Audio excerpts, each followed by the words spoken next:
नमस्कार। आकाशवाणी जयपुर अजमेर से प्रस्तुत हैं प्रादेशिक समाचार।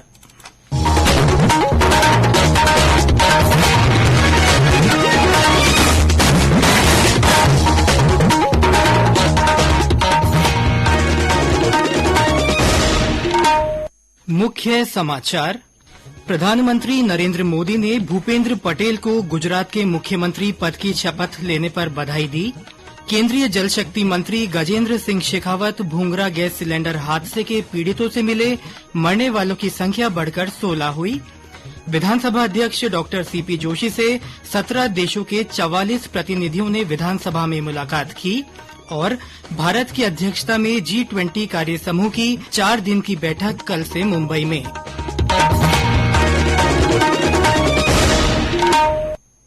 समाचारों के साथ मैं सिद्धार्थ जैन और अब समाचार विस्तार से।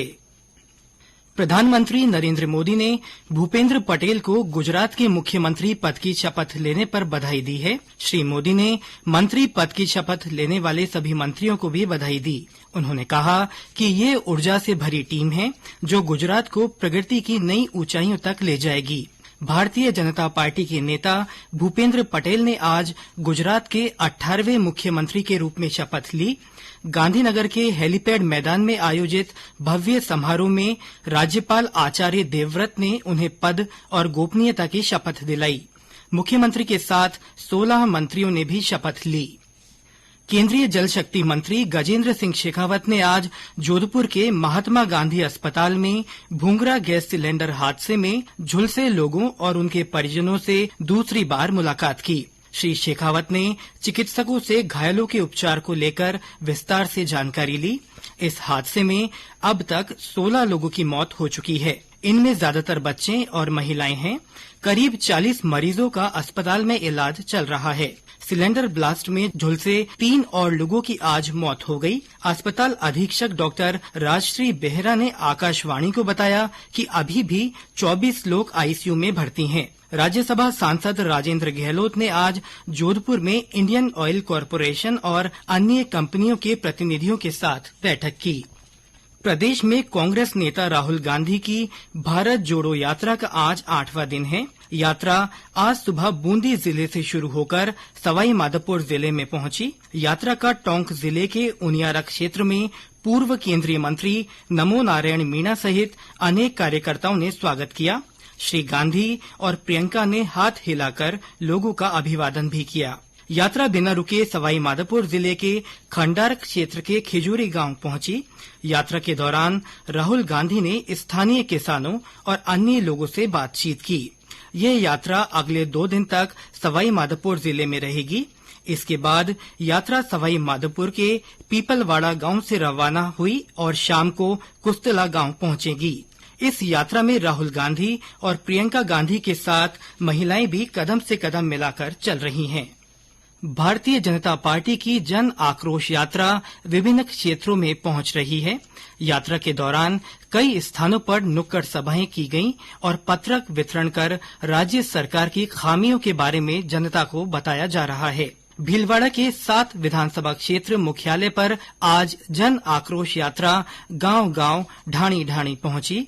इस दौरान पार्टी नेताओं ने प्रदेश सरकार पर धरातल पर काम नहीं करने का आरोप लगाया।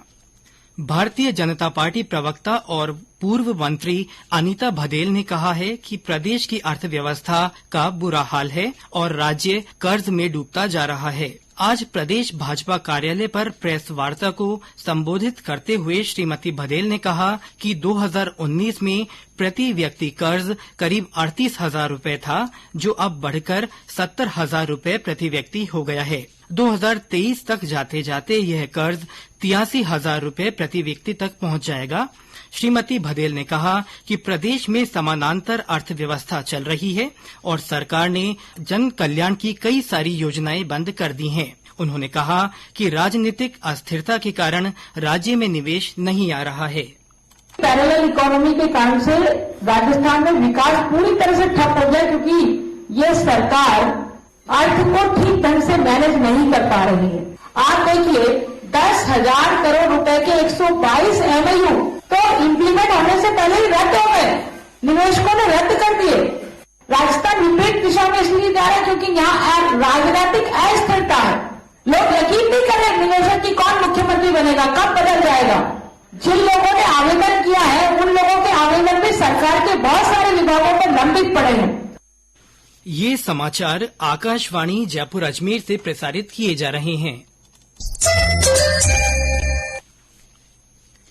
विधानसभा अध्यक्ष डॉक्टर सीपी जोशी से आज राजस्थान विधानसभा में 17 देशों के 44 प्रतिनिधियों ने मुलाकात की। यह दल लोकसभा सचिवालय में 36वें संसदीय इंटर्नशिप कार्यक्रम में भाग लेने आया है। कार्यक्रम का आयोजन लोकसभा सचिवालय के संसदीय लोकतंत्र शोध और प्रशिक्षण संस्थान प्राइड द्वारा किया जा रहा है। विधानसभा अध्यक्ष डॉक्टर जोशी ने विधानसभा की कार्यप्रणाली के बारे में जानकारी दी। उन्होंने कहा कि विधानसभा की कार्यवाही का संचालन संविधान, विधानसभा के नियमों और नियमावली और समृद्ध परंपराओं के तहत किया जाता है। विधानसभा में जन कल्याण के विभिन्न विषयों पर सार्थक चर्चा होती है। लोकतंत्र में विभिन्न विचारधाराओं के प्रतिनिधि मिलकर जनहित में कार्य करते हैं। विधानसभा में प्रतिपक्ष के नेता श्री गुलाब चंद कटारिया ने कहा कि विधानसभा में पक्ष और विपक्ष की ओर से सकारात्मक सहयोग से कानून निर्माण की प्रक्रिया को पूरा किया जाता है। सभी देशों के अधिकारियों ने राजस्थान विधानसभा के सदन, विभिन्न गैलरियों और राजनीतिक आख्यान संग्रहालय का अवलोकन किया। यह दल 15 दिसंबर तक प्रदेश के दौरे पर है। केंद्र सरकार के एक जिला एक उत्पाद कार्यक्रम को लेकर जागरूकता विकसित करने के उद्देश्य से आज जयपुर में मीडिया कार्यशाला का आयोजन किया गया। इस कार्यशाला में वाणिज्य और उद्योग मंत्रालय के अधिकारियों ने कार्यक्रम के बारे में जानकारी दी। वाणिज्य मंत्रालय की प्रतिनिधि दीपांगना ने बताया कि इस पहल के तहत पूरे देश के 765 जिलों के 1000 बेहतर उत्पादों को चुना गया है।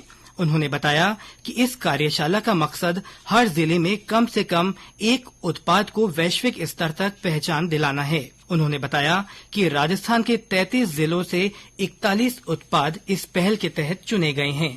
लोकल प्रोडक्ट को वोकल उसमें के लिए कैसे इनिशिएटिव क्या हो सकते हैं और उसको ग्लोबल कैसे बनाया जाए, उसके लिए 4 फॉर्मेट में काम हो रहा है, जो कैपेसिटी बिल्डिंग इनिशिएटिव्स हैं, इंटरनेशनल एंगेजमेंट है, अवेयरनेस, ब्रांडिंग, स्टोरी टेलिंग और पैकेजिंग सॉल्यूशंस के साथ इस पे काम किया जा रहा है। राजस्थान के सबसे पहले तो आइडेंटिफिकेशन 33 डिस्ट्रिक्ट से 41 प्रोडक्ट्स की है।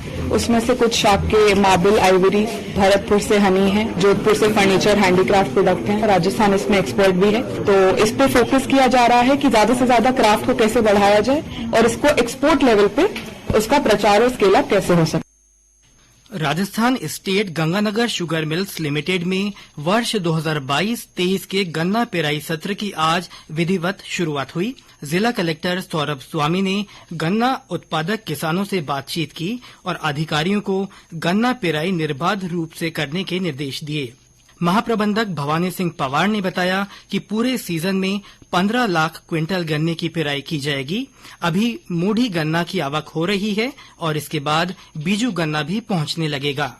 भारत की अध्यक्षता में G20 कार्य समूह की 4 दिन की बैठक कल से मुंबई में शुरू होगी। इस बैठक में विकासशील देशों, कम विकसित देशों और द्वीप देशों के प्रमुख मुद्दों पर चर्चा की जाएगी। G20 के वित्त और केंद्रीय बैंक उप प्रमुखों की पहली बैठक कल बेंगलुरु में होगी।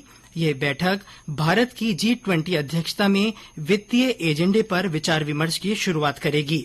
वित्त मंत्रालय और भारतीय रिजर्व बैंक संयुक्त रूप से इसकी मेजबानी करेगा।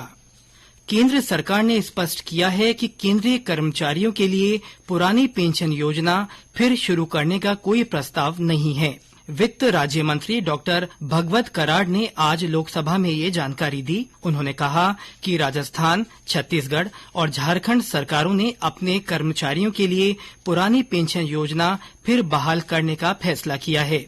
श्री कराड़ ने कहा कि इन राज्यों ने केंद्र और पेंशन कोष नियामक और विकास प्राधिकरण PFRD को राष्ट्रीय पेंशन प्रणाली के तहत कर्मचारियों की संचित राशि वापस करने के लिए प्रस्ताव भेजा है। वित्त राज्य मंत्री ने कहा है कि PFRD अधिनियम और अन्य प्रासंगिक नियमों के अंतर्गत सरकार और कर्मचारियों के योगदान को वापस करने का कोई प्रावधान नहीं है।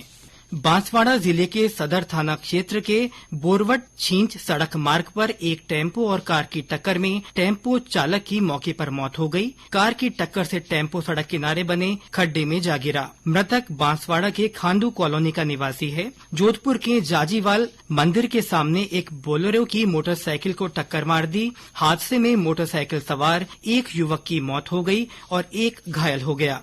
घायल को उपचार के लिए एमडीएम अस्पताल लाया गया, जहां उपचार के दौरान एक व्यक्ति की मौत हो गई। प्रधानमंत्री नरेंद्र मोदी इस महीने की 25 तारीख को आकाशवाणी के मन की बात कार्यक्रम में अपने विचार साझा करेंगे। ये इस मासिक रेडियो कार्यक्रम की 96वीं कड़ी होगी। प्रधानमंत्री ने लोगों से इस कार्यक्रम में शामिल किए जाने वाले विषयों के बारे में अपने सुझाव देने को कहा है। श्रोता नमो ऐप या माईजीओवी ओपन फोरम पर विचार भेज सकते हैं। टोल फ्री नंबर 1800117800 पर डायल कर संदेश रिकॉर्ड कराए जा सकते हैं। फोन लाइनें इस महीने की 23 दिसंबर तक खुली रहेंगी। 1922 पर मिस्ड कॉल देकर एसएमएस से मिले लिंक से सीधे सुझाव प्रधानमंत्री तक भेजे जा सकते हैं। और अंत में मुख्य समाचार एक बार फिर। प्रधानमंत्री नरेंद्र मोदी ने भूपेंद्र पटेल को गुजरात के मुख्यमंत्री पद की शपथ लेने पर बधाई दी है। केंद्रीय जल शक्ति मंत्री गजेंद्र सिंह शेखावत भूंगरा गैस सिलेंडर हादसे के पीड़ितों से मिले। मरने वालों की संख्या बढ़कर 16 हो गई है। विधानसभा अध्यक्ष डॉ सीपी जोशी से 17 देशों के 44 प्रतिनिधियों ने विधानसभा में मुलाकात की। और भारत की अध्यक्षता में G20 कार्य समूह की 4 दिन की बैठक कल से मुंबई में शुरू होगी। इसी के साथ प्रादेशिक समाचार बुलेटिन समाप्त हुआ। नमस्कार।